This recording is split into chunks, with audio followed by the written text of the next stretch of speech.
verdade, eu vou falar um pouquinho sobre a importância da livre demanda, né? Até quando a gente precisa manter essa livre demanda, o porquê que essa livre demanda é importante, quais são os desafios e as coisas todas que envolvem, que englobam essa livre demanda com sucesso. Não é uma coisa fácil de fazer, né? E nem é uma coisa assim natural. A família acha estranho, a sociedade acha estranho, a gente às vezes acha estranho, então a gente precisa se fortalecer nesse sentido, nesse intuito. Então hoje eu vim trazer um pouquinho essa temática aqui para você poder refletir, poder também adquirir algumas informações para que possa talvez essa informação fazer diferença para nessa sua jornada, né, de amamentação, especialmente nesse contexto que eu trago aqui, que é no retorno ao trabalho. É um contexto que a livre demanda ela fica um pouco prejudicada, porque você não está o tempo inteiro com o bebê, mas aí tem alguns tópicos, alguns pontos que eu quero deixar aqui bem esclarecido, né, para que você consiga se fortalecer com isso. Bom, então a primeira coisa, algumas pessoas vão me perguntar, mas como livre demanda, se a mãe não tá em casa, né? Como que isso é feito e tal. Então, assim, eu voltei a trabalhar quando Olivia tinha 5 meses. Tinha recém completado 5 meses, né, minha filha. E ela continuou em livre demanda até os 6 meses, em aleitamento exclusivo e livre demanda até os 6 meses. Mas como que isso é possível, Olga? Como? Se você não estava em casa, como é que ela fazia livre demanda? Então, a livre demanda, ela existe quando o bebê, ele está junto com a mãe. Então, todo momento que eu estava junto com ela, né, ou seja, fora do meu período de trabalho, ela mamava em livre demanda. Noite adentro, inclusive. Vou falar sobre esse tópico um pouquinho mais à frente.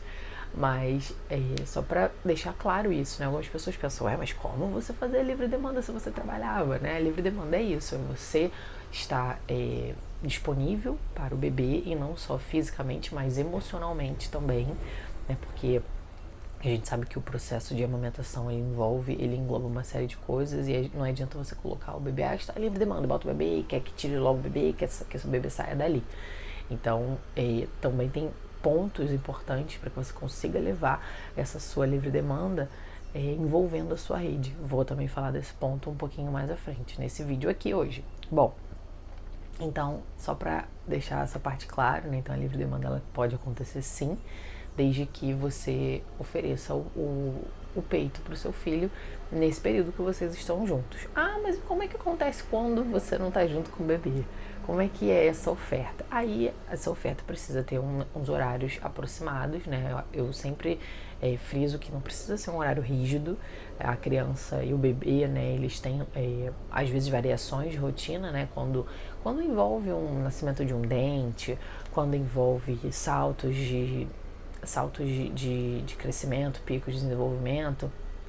Então, em alguns momentos é importante a gente observar, né, que a criança ela vai querer mais vezes ir ao peito, mas de qualquer forma a rotina, quando não se está junto, ela precisa ser um pouco estabelecida. Então esse cuidador ele vai ofertar o leite, né, o seu leite, em alguns horários ali aproximados, né, não precisa ser, sei lá, tipo meio-dia, 3 horas, não precisa, sabe?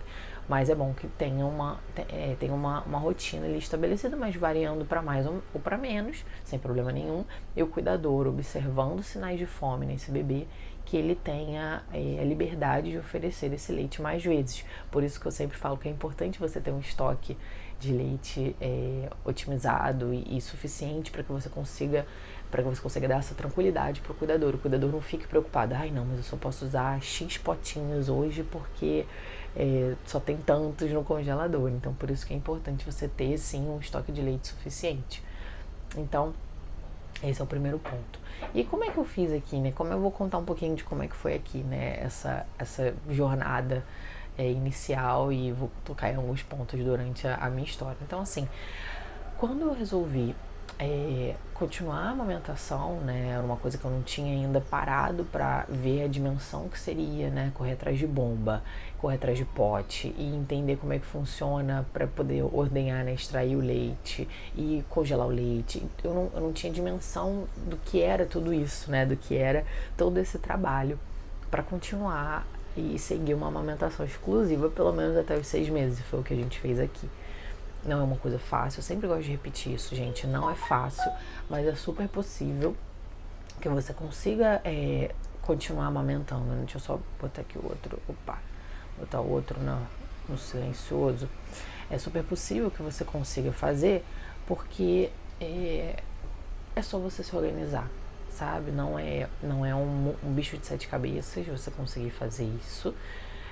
Mas você precisa sim seguir todo um passo a passo, uma organização. Quando você consegue ter alguém, né, que já trilhou aquele caminho ali, você vai, né, junto ali naquela trilha, fica mais fácil, sem sombra de dúvidas. Então a minha missão aqui é justamente trazer toda essa trilha que eu percorri para você e para outras mulheres que também podem vir acompanhar, porque eu acredito que se eu tivesse naquela época a quantidade de informação que hoje eu tenho, né, com alguém me falando a sua experiência pessoal, com alguém me falando dados, com alguém me passando tudo que hoje eu sei, eu acho que teria sido bem mais fácil esse processo, esse caminho, porque eu ia descobrindo as coisas meio que na marra, assim, né, as coisas iam, assim, por que tá acontecendo isso? Nossa, mas o que é isso, né, e aí a gente ia tentando solucionar.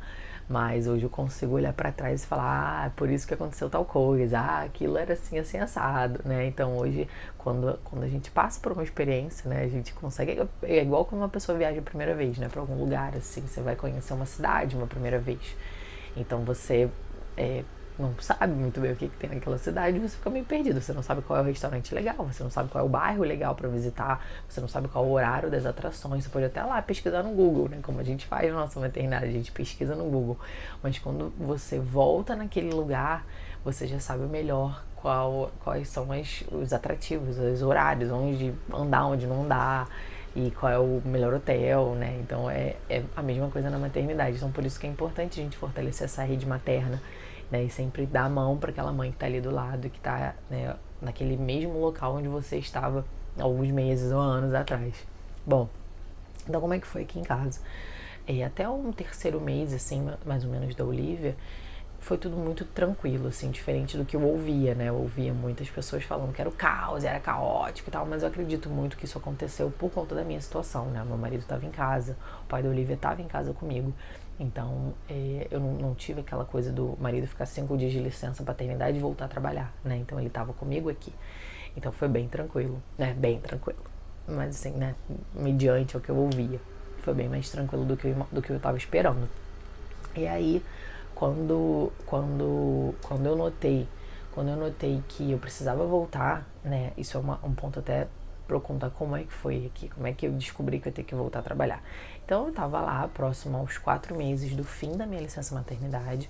Antes de eu sair de licença, eu já tinha deixado tudo esquematizado, eu já tinha férias vencidas, então eu ia juntar as férias, eu ia ficar 5 meses, né. E quando tava, assim, faltando acho que uma semana mais ou menos para terminar a minha licença dos 4 meses, o meu marido começou a falar, você já ligou pro RH? Você já falou com o RH? Já tá tudo certo das suas férias? Eu recibo de férias. E começou a falar isso no meu ouvido. Eu, na época, muito revoltada, mas que coisa, já tava tudo organizado e tal, ó, tem e-mail de prova. Aí ele, mas eu acho melhor você ligar, enfim. Por fim, de tanto ouvir ele falar que ele achava que eu devia ligar, eu liguei pro RH. E tentei durante alguns dias falar com o RH e não consegui falar com a pessoa responsável, né, por isso. E aí depois essa pessoa me ligou depois de alguns dias, então assim, só pra deixar claro, era uma quinta-feira e eu recebi uma ligação da RH da minha empresa dizendo assim, Olga, a sua licença ela acaba na segunda-feira, agora pela nova lei trabalhista e o social e coisa e tal, eu sou CLT, né, então pela nova lei trabalhista você precisa voltar a trabalhar na segunda, fazer o exame médico, trabalhar na terça e você só pode tirar férias na quarta. Aí eu, oi? Eu tava no telefone, eu lembro que eu tava passeando com a minha filha no carrinho, carregando a nossa cachorrinha, né, pra passear aqui no condomínio. E eu lembro que eu tava no telefone, assim, né, empurrando o carrinho no telefone, segurando coleira de cachorro, aquela coisa. Eu falei, oi? Desculpa, mas eu não tô entendendo. Então quer dizer que hoje é quinta e na segunda eu tenho que voltar a trabalhar, eu tenho que trabalhar na segunda e na terça? E eu só vou tirar férias na quarta? Não, desculpa, não sei o que, mas é porque essa nova regra, nova lei, coisa e tal, e bababá. Aí eu dei uma pequena surtada, né? Eu falei, mas olha só, ninguém me falou isso. Quando eu entrei de licença, era lei antiga. Então tava tudo certo que eu ia emendar. Eu não tenho com quem que a criança fique, eu não comecei a treinar ela para receber meu leite, ela só mama no peito, o que eu vou fazer? Deu uma um pânico, assim, sabe? Aí ela, não, mas eu não torne isso mais difícil. Eu ainda tive que ouvir isso ainda da pessoa da RH, realmente. Não, mas não torne isso mais difícil, a culpa não é nossa. Eu falei, não, tudo bem, não tô tornando nada mais difícil, mas a culpa também não é minha, você concorda? Eu saí daí há 4 meses atrás, vocês me falaram que era uma coisa. Agora, 2 dias antes de eu ter que voltar a trabalhar, você veio me falar isso? Enfim, foi um caos. Eu voltei pra casa, entrei em casa chorando. E o que eu vou fazer? E essa criança? Onde é que eu vou botar ela? E não sei o que, não sei o que lá. Falei, por fim, o que eu fiz? Liguei pra minha chefe. Por isso que eu sempre falo, assim, sabe? Às vezes a gente acha que não tem solução, mas a gente pode tentar uma solução. Eu liguei pra minha chefe direta na época e falei assim, olha, eu recebi uma ligação assim assado. Quando eu saí de licença não era isso combinado, era assim assado. E agora o que eu faço? Eu não tenho como fazer isso, eu não tenho. E assim, gente, quando eu falo isso, as pessoas me acham um pouco louca, né? Porque na época meu marido estava desempregado, tinha aquele medo óbvio, que eu acredito que corra por todas nós, né? De você ser desligada, ser mandada embora, especialmente numa situação dessa, onde eu era a única fonte de renda aqui. Mas ainda assim, eu não tinha o que fazer, sabe? Eu não tinha o que fazer, eu não tinha como não ter tido essa conversa e ter ido trabalhar. Não tinha como fazer isso, sabe? Eu não tinha nem iniciado meu estoque de leite. Eu já começava a ter um pouco essa movimentação de buscar bomba e tal, mas eu já tinha uma bomba manual, mas eu não tinha começado meu estoque, né? Lembra? O estoque de leite a gente começa 15 dias antes, por conta da validade do leite. Então, eu não tinha nem começado. E aí, liguei pra ela. Ela, não, peraí que eu vou ver aqui. Vou ver o que dá pra gente fazer e coisa e tal, não sei o quê. Eu falei, não, tudo bem. E aí, por fim, o que eu consegui? Eu consegui fazer o exame de retorno, né? Você tem que fazer um exame de retorno quando termina a sua licença. Fui com a minha filha, fui com meu marido no local, fiz o exame, fui com eles lá na empresa, entreguei o papel pro RH e fui embora pra casa. E aí o que acontece? Esses 2 dias que eu deixei de trabalhar, eu abati do final das minhas férias. Então, minhas férias terminavam numa terça, eu acho que era isso. Terminavam numa terça e eu tinha que voltar a trabalhar na quarta. Eu voltei antes, né? 2 dias antes. Então, minhas férias terminaram na sexta, eu voltei a trabalhar numa segunda. E foi isso que eu fiz. E aí eu ganhei esse tempinho aí, né, extra pra conseguir me organizar, porque realmente não tinha muito o que fazer. E aí, nesse momento a gente fica muito fragilizada, né? É um momento que a gente precisa sair de perto dos nossos filhos, sendo que a gente tá com eles 24 horas por 4 meses, 5 meses. Então é um momento muito desagradável, muito ruim, que eu inclusive luto para que isso mude, para que a gente tenha uma licença maternidade mais compatível com a recomendação de amamentação, né, aqui no Brasil e mundial. Mas infelizmente essa não foi a minha realidade. Então o que eu fiz? Comecei a organizar tudo que eu precisava para continuar amamentando minha filha, né? E aí a primeira coisa que eu me deparei foi justamente a questão da livre demanda. Foi, mas como que eu vou fazer a livre demanda? E aí que eu entendi esse contexto, né? E esse conceito de que a livre demanda ela acontece quando o bebê está presente com a mãe, quando o bebê está junto com a mãe. Então, não, tudo bem, na teoria, né? Tranquilo, sem problema nenhum. Fiz meu estoque de leite, eu conto mais um pouco sobre isso em outros vídeos, mas fiz meu estoque de leite, fiz toda a preparação, né, de como oferecer esse leite para minha filha e tal. E aí ela acordava algumas vezes à noite, né? Ela nunca foi um bebê de dormir a noite inteira, o que é super natural pela idade dela e pela não maturidade ainda, né? Pela imaturidade do sistema neurológico dela. Então é super natural que ela acordasse. Se o seu filho acorda, não se sinta excluída. Tem um grupo de pessoas que os filhos não dormem, diferente da novela e diferente daquela sua tia que fala que fulana dormia a noite inteira. Mas o que eu comecei a perceber? Quando eu voltei a trabalhar, a Olivia acordava 2 vezes mais à noite. E acordava mesmo, assim, né? Ela nunca foi de acordar e despertar, mas assim, chorava e chorava. E eu tinha que acolher rapidamente ela. Então o que eu comecei a observar? Que já que durante o dia eu não estava mais com ela, ela ia compensar isso à noite. Então foi extremamente cansativo no início. Primeiro que você chega num ambiente onde você passou 5 meses fora, então muita coisa tinha mudado, muita coisa gente tinha saído da equipe, gente tinha entrado na equipe, processos tinham sido modificados, fluxos tinham sido modificados, e eu precisava me adequar àquilo tudo. Eu lembro que nos primeiros dias eu cheguei assim, né, E aí, primeiro que eu não sabia nem onde eu sentava, né? Porque era um outro prédio, ainda teve isso. A gente tinha ido para um outro prédio. A empresa mudou de prédio. Eu não sabia nem onde sentar. E eu sentei, e aí eu lembro que eu ficava pensando, será que tá tudo bem com a Olivia? Será que ela tá comendo? Será que ela dormiu? Será que ela tá chorando? E aí vinha minha chefe falar comigo. Olga, tem que fazer isso, isso, isso. E não sei o que, não sei o que. E você lembra daquilo, daquilo, daquilo? Gente, nessa hora, assim, minha mente, imagina, assim, minha mente ficava aquela tela quando a TV sai do ar, sabe? Toda cheia de chuvisco, assim. Eu ficava, gente, o que ela tá falando, sabe? Eu não conseguia ter a rapidez de raciocínio que eu tinha antes. Isso é super normal, eu não sabia disso. Isso é super natural, acontece com a gente porque a gente está em fusão ainda com o bebê e a gente está ainda no ritmo do bebê e da criação do bebê, né? E tá ali realmente disposta ao bebê, disponível ao bebê. Então, quando você é forçada a sair, né? Isso acontece diferente quando o bebê ele é um pouco maior e a mulher ela já está pronta para essa desvinculação, né, do bebê. Não era o meu caso, né? Minha filha era super novinha. E eu também não queria, né? Conheço mulheres que nesse momento já querem voltar ao mercado de trabalho, então já é diferente essa fusão, né? Já tá diferente. Não era o meu caso. E aí, eu fiquei um tempo ainda para eu conseguir né, pegar aquilo tudo e uma confusão, assim, e aí tudo bem. Eu chegava em casa com aquele estresse emocional, né, total, porque eu ficava cansada de não estar entendendo o que as pessoas estavam falando e tentando entender e tentando fazer algo e preocupada com a minha filha. Eu chegava em casa muito cansada, sabe? Não só fisicamente de ter que acordar cedo e ficar 2 horas no carro e chegar no trabalho e voltar e tal. Não só fisicamente, mas emocionalmente cansada também. E aí à noite eu não descansava quase nada. Então ficava muito cansativo para mim, muito cansativo mesmo, assim mesmo. Então o que eu comecei a observar? Que a Olivia ela precisava mais desse contato comigo durante a noite, porque ela sentia minha falta. Então comecei a tentar ficar o máximo de tempo assim com ela, né? E eu comecei a tentar entender o lado dela. E por mais que eu estivesse muito cansada, eu sabia o que estava acontecendo. Ela era um bebê, né? Ela é um bebê ainda, né? Mas ela era um bebezinho, então eu precisava entender o lado dela. Então eu não podia ficar exigindo dela que ela entendesse que eu tô trabalhando, que ela entendesse que eu não tô em casa, que ela entendesse que eu preciso dormir. Eu não podia exigir isso dela. Então o que eu comecei a fazer?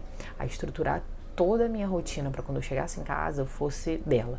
E aí era engraçado, né? Porque eu chegava em casa, ela não podia estar fazendo qualquer coisa, ela vinha correndo, né? Na época ela engatinhava, não, ela não engatinhava ainda. Não, na época ela nem engatinhava, que isso, ela tinha 3 meses, ela tinha 5 meses. Mas o que ela fazia? Ela começava a chorar até eu pegar ela no colo. Quando eu pegava ela no colo, ela já vinha, né, descendo assim, enfiando o rostinho, né, a cabecinha em direção ao meu peito para mamar. E aí eu comecei a preparar toda a minha chegada em casa. Então, assim, se eu tivesse que ir no banheiro, eu ia no banheiro enquanto meu marido estava no quarto com ela, sem ela me ver. Aí eu chegava, ia no banheiro, lavava a mão, coisa e tal, tomava um banho, pegava ela. Do momento que eu chegava, até o momento que ela ia dormir, ela ficava 90% do tempo no peito. Então isso é a livre demanda.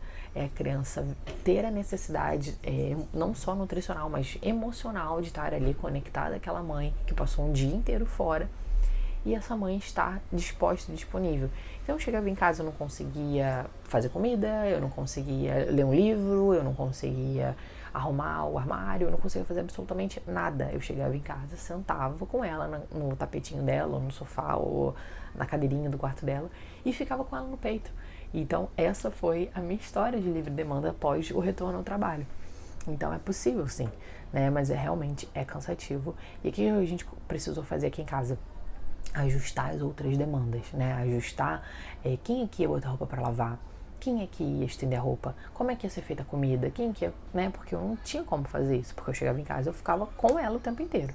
Então a gente ajustou todos esses detalhes e a gente continuou, né, caminhando e estamos aí até hoje, ainda em livre demanda.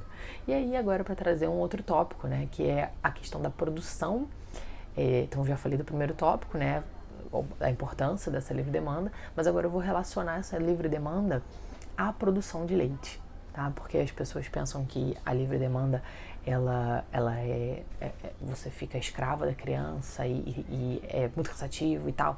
E se você olhar por essa perspectiva, eu até concordo com você, mas se você olhar pela perspectiva da produção do seu leite materno, pela manutenção da produção do seu leite materno boa e otimizada, você vai querer fazer a livre demanda porque você vai querer ter leite, né? Então, se o seu desejo é continuar amamentando, você vai fazer as pazes com a livre demanda. E foi o que eu fiz. Então, o que eu comecei a estudar, né, e me aprofundar mais, a entender que quanto mais essa criança ela mama em livre demanda, mais ela estimula o mamilo, mais ela estimula a cadeia hormonal da produção de leite. Então, quando você estipula horários, essa produção ela fica prejudicada. Então, é importante que você mantenha, em especial, né, muitas pessoas perguntam isso, mas a livre demanda até quando, assim? Até 1 ano é razoável. Por que até 1 ano? Porque a criança ela deve receber o leite materno exclusivamente até os 6 meses, porém, até o 1º ano da criança, esse é o principal alimento dela, é a principal fonte de alimentação e de nutrientes dessa criança. Ela vai comer outros alimentos? Vai comer outros alimentos, sim, tem a introdução alimentar, mas a introdução alimentar ela não serve para encher a barriguinha do bebê.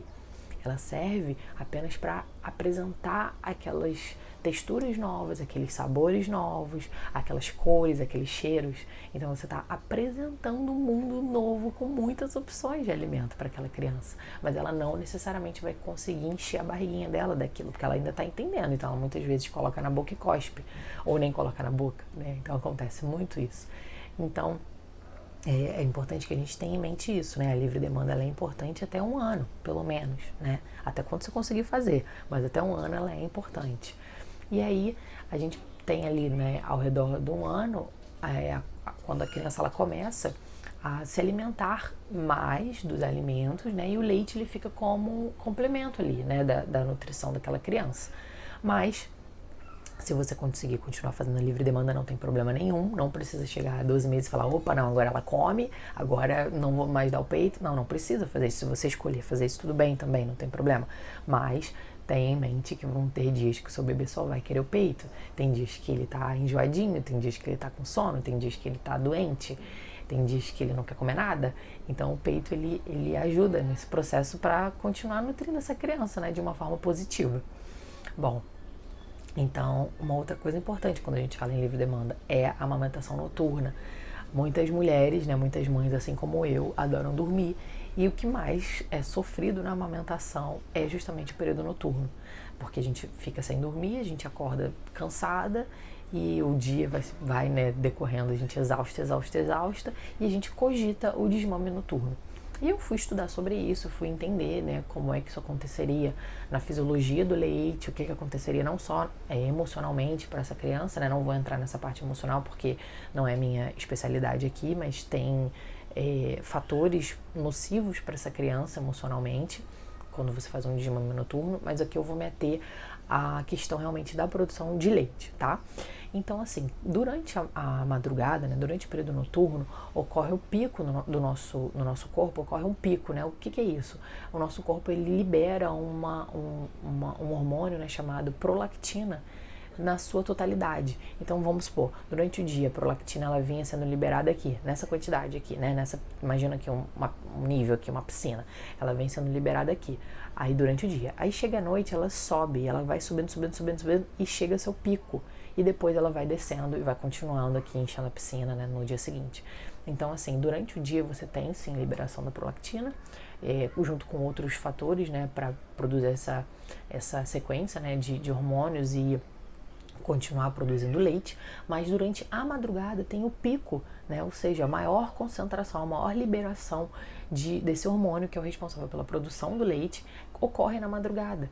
Então o que acontece se você tira essa mamada à noite, se você não amamenta à noite? Você vai continuar aqui, ó, com a prolactina aqui no nível basal dela, no nível aqui embaixo da piscina. Então é importante que você consiga manter essa livre demanda noturna, né? Pelo máximo de tempo que você puder, até 1 ano pelo menos, né? E aí, mas como que eu vou fazer? Eu preciso dormir, eu não aguento e tal. Super entendo o que você está falando. Mais uma vez, eu aqui na minha condição privilegiada de ter o meu marido, foi difícil. Então eu super entendo se na sua casa é outra condição e é difícil você conseguir manter. Mas é importante que você tente, né? E assim, às vezes o problema, a gente sempre acaba colocando o problema na amamentação, né? E às vezes não é a amamentação vilão da história, às vezes é uma falta de comunicação do casal, às vezes é uma falta de rede, às vezes é uma falta, inclusive, nossa, né? E eu digo isso de carteirinha, nossa, em pedir ajuda. Então, assim, às vezes você tem quem te ajude, mas você quer se sentir, tem aquela síndrome da supermulher, né, da Mulher Maravilha, e você quer fazer tudo, quer dar conta de tudo. Você não precisa dar conta de tudo, você pode e deve pedir ajuda, mas eu super entendo que isso é um processo, você precisa elaborar isso melhor na sua cabeça até você conseguir se colocar nessa posição de que você hoje ocupa um espaço de nutriz. Então você está disponível para o seu bebê. Então, já que você está esse tempo disponível ao seu bebê, você precisa de ajuda para que outras pessoas façam as outras coisas da casa, né? Isso é um processo. Mas não se sinta culpada e cobrada caso na sua casa não funcione assim, caso você não tenha escolha. Aqui realmente é só uma informação para que você entenda a importância da continuidade dessa amamentação durante a noite, porque isso ajuda a produção do seu leite. Tudo bem? Bom, então esses são os 2 pontos. E aí, entrando um pouco nessa questão da rede, vou contar um pouquinho aqui como é que foi, né, essa dificuldade que eu tive inicial, né. Eu, no início, eu tinha muita dificuldade de pedir ajuda. Eu sempre tive essa característica, né, ao longo da minha vida adulta e criança também, né. E eu sempre quis fazer tudo sozinha. Isso tem muita relação com os rótulos, né, que a gente dá, né, para as crianças, mas isso é assunto para um outro vídeo. Mas quando eu me vi numa situação que eu precisava de outras pessoas, eu tinha muita dificuldade de pedir ajuda. E aí o que acontecia? Eu me sentia frustrada, porque eu achava que aquela pessoa ela tinha que fazer. Só que aí eu queria que ela fizesse sem eu pedir, né? E assim, isso era um ponto conflitante. Quando os homens eles são educados, eles são criados para participar dessa interação dentro da residência, eles têm uma postura diferente. Por exemplo, o meu marido. Eu nunca precisei pedir pro meu marido lavar uma louça. Isso aqui em casa não existe. Ele sabe que ele tem que lavar a louça porque ele reside na mesma casa que eu. Então, essa circunstância aqui é muito bem definida. Mas, às vezes, assim, eu precisava da ajuda, sei lá, da minha mãe para comprar alguma coisa no shopping que eu não podia ir. Eu não ligava para ela e pedia para ela, sabe? Eu ficava, ai não, mas vai atrapalhar. Ai não, mas né, melhor não, porque vai atrapalhar ela. E aí eu não conseguia expressar meu pedido de ajuda. E algumas vezes acontecia em casa também, mesmo meu marido tendo essa criação e tendo essa postura de parceria total aqui em casa. Né? Nunca foi de ajuda, assim, foi realmente de obrigação. Ele tem tanto a obrigação quanto eu de cuidar, né, de todo o entorno da casa. Então, eu comecei a ver que eu precisava verbalizar o que eu preciso. Então, assim, não adiantava eu ficar querendo que a pessoa adivinhasse o que eu quero que ela faça se eu não falo. Eu comecei a fazer todo esse trabalho, né, dentro de mim, de pedir ajuda e de verbalizar. Então, quando você se coloca numa situação que você quer manter a sua livre demanda, para você manter a sua produção de leite, mas você tem dificuldade de pedir ajuda, vai ficar muito mais difícil a tua jornada. É como se você estivesse carregando uma mochila daquelas de camping e ainda tivesse uma pedra em cima da tua mochila. Então você tem que fazer uma trilha com aquilo. Então quando você consegue pedir ajuda, você tira essa pedra e você vai subindo só com a tua mochila, sabe? Então facilita muito, muito, muito, muito a tua subida aí nessa jornada de amamentação trabalhando. Então meu intuito é trazer essa reflexão para você e se fizer sentido, né, para você, que você consiga começar a adotar esse hábito, né, de verbalizar e pedir ajuda e se colocar num local, né, se colocar num lugar do que você está fazendo para o seu filho. Você precisa dessa dedicação exclusiva. Então você não está ali, não estou fazendo nada. Não, você está amamentando o seu filho e outras pessoas podem fazer outras coisas na casa, né? Então, quando você começa a ter esse outro olhar, vai ficando um pouquinho mais fácil. Não vai ficar fácil, 100%, porque é difícil sim, continua sendo difícil. E aí algumas pessoas me perguntam, tá bom, e quando parar a livre demanda? Tem algum prazo? Né, a pessoa que gosta muito de planilha, como eu, adora prazos, né? Então a gente quer prazos para tudo. Mas assim, a real é que quanto mais você conseguir amamentar o seu filho em livre demanda, mais você supre não só as necessidades nutricionais dele, mas também a questão emocional. Especialmente se você ficar fora muito tempo, assim como eu, fico mais de 40 horas semanais fora de casa. Então, assim, eu restringir a demanda com a minha filha seria um pouco cruel da minha parte, né? Então, se você, mais uma vez, se você não tem essa realidade, você não pode fazer isso porque você precisa fazer a comida, não tem problema nenhum. Aqui meu intuito não é julgar o que você faz diferente. O meu intuito é mostrar para você algumas ferramentas que você pode usar dentro da sua casa para que isso fique mais fluido, né? E que funcione melhor aí, assim como vem funcionando aqui na minha casa. Tem dias, óbvio, que eu não tô afim, né? É cansativo. Às vezes eu leio alguns comentários, assim, em redes sociais das mulheres falando, por que as pessoas estão romantizando a amamentação? Eu não vejo a hora do meu filho desmamar e coisa e tal. E assim, gente, a real é que é difícil pra caramba, sim. Ninguém tá falando que é um mar de rosas e que é fácil você manter livre demanda trabalhando fora. Muito pelo contrário, né? Acho que as minhas olheiras aqui, né, já dizem tudo. É difícil pra caramba. Mas quando você entende o lado do bebê, você entende essa produção e se o seu desejo é amamentar esse bebê, você consegue levar mais leve, sabe? Você consegue ficar mais leve pra isso. E não ficar só, ai meu Deus, eu não aguento mais acordar à noite. É sempre assim aqui em casa? Não. Tem dias que eu acordo, eu não aguento mais, eu não quero mais que a Olivia mame. Tem dia, gente. Nós somos seres cíclicos, né? Tem dias e dias. Tem dias que eu tô super feliz, super bem, vou trabalhar feliz, sorrindo e tal, e acordo cedo, e mal dormir à noite tô bem, e o dia tá sol, eu tô feliz. Tem dia que eu acordo que minha vontade de fugir, de ir embora. E assim, embora real, sabe? Tem dias e dias, mas isso é natural da nossa espécie, é natural do ser humano, e é natural da nossa condição de mãe e nutriz, e que trabalha fora, sabe? Acho que trabalham dentro também, né? Mas imagina, o trabalho é 24 horas. Então, assim, são esses pontos aqui, né, que eu queria trazer. Deixa eu ver se eu trouxe mais alguma coisa. Estímulos, não, já trouxe. Eu faço sempre uma listinha, tá, gente? Porque é cabeça de mãe, né? Aquela coisa, né? A gente vem aqui pra fazer o vídeo com trocentas coisas na mente, a gente vai falando, e se a gente não tem ali o script, a gente acaba se perdendo, porque, né, não dorme à noite, né? Então, é isso. Então, assim, a questão da livre demanda, ela precisa ser sempre pensada num contexto maior, né? E não só pensado ali naquele contexto de que você precisa estar com aquele bebê o tempo inteiro. E a partir de 1 ano você já consegue começar a restringir um pouco essa demanda, caso seja a sua vontade, né? Então você pode começar já a distrair esse bebê, né? Então como que você pode fazer? Quando o bebê vem para pedir o peito, você mostra um brinquedinho, você mostra alguma coisa na rua, você chama para passear, então você consegue ir distraindo mais esse bebê. E aí, conforme ele vai ficando um pouco mais velho, né, 1 ano e meio, começa a entender um pouco mais as coisas, 2 anos, começa a entender mais, você consegue fazer combinados com esse bebê. Então você começa a combinar, não filho, a gente vai mamar quando terminar essa brincadeira aqui e a gente vai mamar lá naquele lugar. Você restringe também os locais, né? Porque acredito que, como a maioria da nossa sociedade, né, ainda não entende a amamentação como deveria, o que mais é difícil é você estar na rua o tempo inteiro e ter que, ao tempo todo, botar o peito para fora, botar o peito para fora o tempo inteiro. Então, vou contar um pouquinho do que aconteceu comigo numa situação no Dia das Crianças aqui desse ano.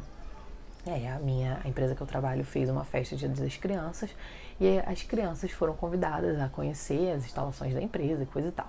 E aí o RH veio insistir para que eu levasse a minha. Eu falei, olha gente, ela mama, como é que eu vou fazer aqui, né? Assim, eu sei qual é a posição dos donos da empresa, eu já contei isso aqui em outros vídeos, mas enfim.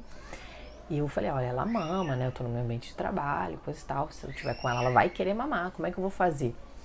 Aí as pessoas, não, olha, tem uma salinha ali e tal, não sei o que, você vai na salinha. Eu falei, essa salinha, isso não vai dar muito certo, né? Porque imagina, a criança mama livre demanda, então assim, ela tropeçou, ela vai vir mamar.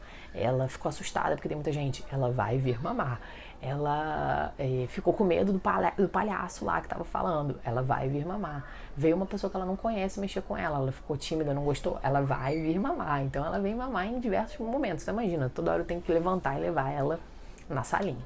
E esse dia eu consegui fazer essa técnica, né? Ela já tinha mais de 1 ano, então em alguns momentos que eu via que ela queria, né, que ela queria pedir o peito, em uma situação mais típica eu colocaria o peito para fora sem problema nenhum, mas eu estava ali dentro do meu ambiente de trabalho e por mais que eu goste de ocupar os espaços com a amamentação, eu tenho meus motivos para não fazer isso lá dentro. Então, o que eu fiz? Eu comecei a distrair ela e ela foi indo, se distraindo, até que chegou um momento que eu não conseguia mais distrair ela. Eu peguei ela e levei ela até a sala. Aí expliquei pra ela, ó, filha, a gente vai até uma sala, você mama lá, depois a gente volta e tal. E tudo sempre explicando, né? Tudo sempre conversando com a criança. A gente acha que eles não entendem, né? Mas eles entendem. E a gente vai criando essa conexão também verbal e na conversa. Então, nesse dia eu fiz um pouco disso, né? De fazer combinados e delimitar um pouco a demanda. Mas foi um dia único, assim, e atípico, né? Porque, de uma forma geral, eu faço questão, inclusive, de ocupar todos os espaços que eu tô e dar mamar, sim, para esse bebê. Mas eu sei que muitas mulheres não gostam de fazer dessa forma, né? Até pela cultura, às vezes o marido, às vezes a própria família, né? Tem esse preconceito com a amamentação. Então, muitas mulheres se sentem inibidas de fazer isso de uma forma mais aberta, assim, para a sociedade. Então, se você é uma dessas mulheres, comece a tentar fazer esses combinados e distrair esse bebê, mas tem sempre em mente a importância dessa livre demanda, tá bom? Então, hoje o que eu queria trazer era um pouquinho sobre isso e queria também aproveitar e te chamar, né? Se você achou interessante esse vídeo e você quer que outras pessoas tenham acesso a ele, eu gostaria muito que você curtisse aqui esse vídeo, deixasse seu comentário aqui embaixo, pode me contar um pouco da sua história, eu vou adorar ler. E se você achou interessante e quer, né, tá sempre aqui recebendo novos vídeos, se inscreve no canal, 2 vezes por semana eu subo um vídeo aqui desses maiores e contando sempre coisas que aconteceram na minha vida e deixando esse espaço sempre aberto nos comentários para que você conte também um pouco de como né, um pouco das suas angústias, um pouco de como foi a sua jornada, como foi o seu sucesso. Então eu quero sempre deixar esse canal aberto aqui. E queria aproveitar também o momento para te convidar para entrar no meu grupo do Telegram. Então no Telegram, onde fica o link, né? O que é o Telegram? O Telegram é como se fosse um WhatsApp, só que é um canal onde eu mando sempre conteúdos e áudios de coisas que vão surgindo na minha cabeça e não dá tempo de eu fazer vídeo e nem escrever um post, por exemplo, eu vou fazendo áudios lá. Então lá é um grupo onde recebem em primeira mão todos os meus conteúdos, não tem chance de perder nada do que eu tô postando, tá sempre lá. E você pode silenciar, pode abrir quando você quiser, de vez em quando rolam umas enquetes que eu gosto de saber de vocês, o que vocês estão achando. Então, se você tem interesse em participar, né, um pouco mais de perto dessa minha rotina de conteúdos e saber mais, né, sobre todo esse contexto de amamentar trabalhando, te convido a entrar no meu Instagram, @amamentemais. Lá na bio, né, na minha biografia, tem um link. Ali você clica nesse link e você consegue acessar diretamente, ser enviada para esse canal do Telegram, tá? E muito obrigada pela sua atenção até agora e um beijo, até a próxima.